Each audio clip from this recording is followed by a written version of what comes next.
बच्चों, आज हम आप लोगों को सुमित्रानंद पंत की कविता वे आँखें के बारे में बताएंगे।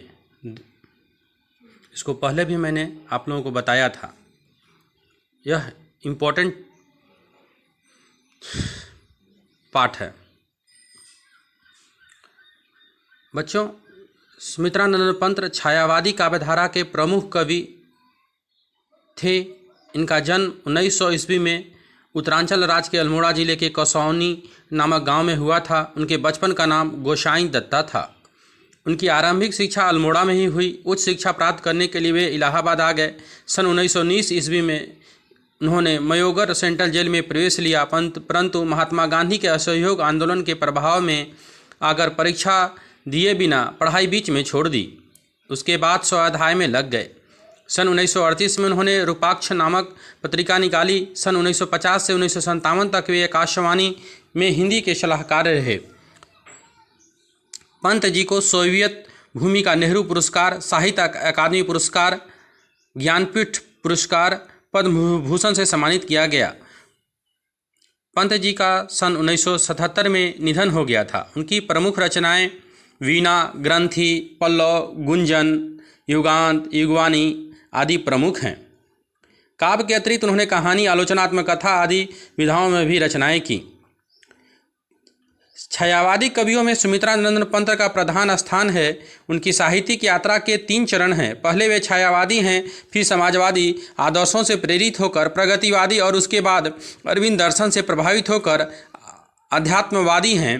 पंत जी को छायावाद का सुकुमार कवि माना जाता है। उनका संपूर्ण हिंदी साहित्य आधुनिक चेतना लिए हुए है। उनकी गुंजन रचना में प्रकृति और मानव सौंदर्य के प्रति नई भावनाएं हैं। पंत जी की भाषा शैली अत्यंत सजीव चित्रमयी है। वे भाषा के प्रति बहुत सचेत थे। उन्होंने अपनी भाषा में अधिकतम तत्सम शब्दों का प्रयोग किया है। मुख्य रूप से काव्यात्मक होने के कारण उनकी भाषा अलंकृत हो गई है। वे खड़ी बोली के पक्षधर थे। उनकी शैली चित्रमयी, भावमयी और प्रवाहमयी है। वे आँखें कविता सुमित्रानंद पंत द्वारा रचित है। इसमें किसान की दयनीय एवं मार्मिक दशा का चित्रण किया गया है। थकी और दुख भरी किसान की आंखों का वर्णन करते हुए कवि कहता है कि किसान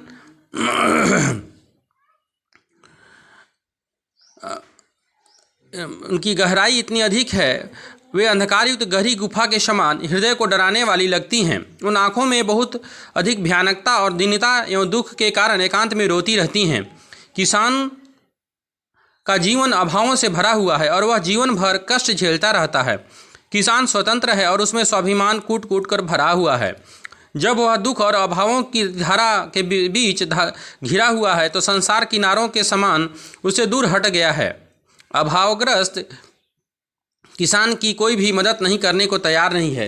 जिन खेतों से उसे निकाला गया उन खेतों की फसलें आज भी उसकी आंखों के समक्ष लहरा रही हैं। खेत के एक तिनके की हरियाली को देख उसका जीवन सुखद हो जाता था।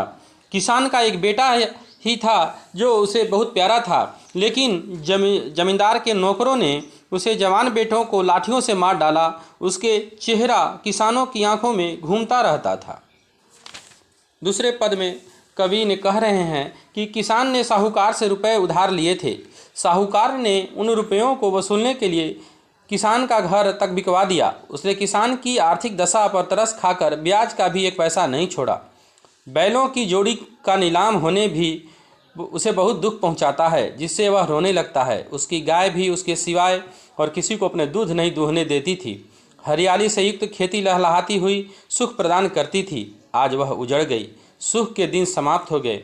उसकी आंखों से इसलिए भी आंसू बहने लगते हैं कि उसकी पत्नी दवाई और देखभाल के अभाव में मर गई थी। इतना ही नहीं, माँ का दूध पीने वाली छोटी बेटी भी बिना देखभाल के 2 दिन बाद मर गई।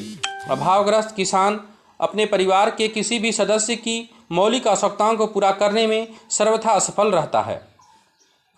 तृतीय पद में कवि कहते हैं कि किसान के जीवन की दुविधाओं और चिंता से ग्रस्त बताता है। उसका बीता हुआ जीवन सुखद अनुभूति की याद मात्र बनकर रह जाता है।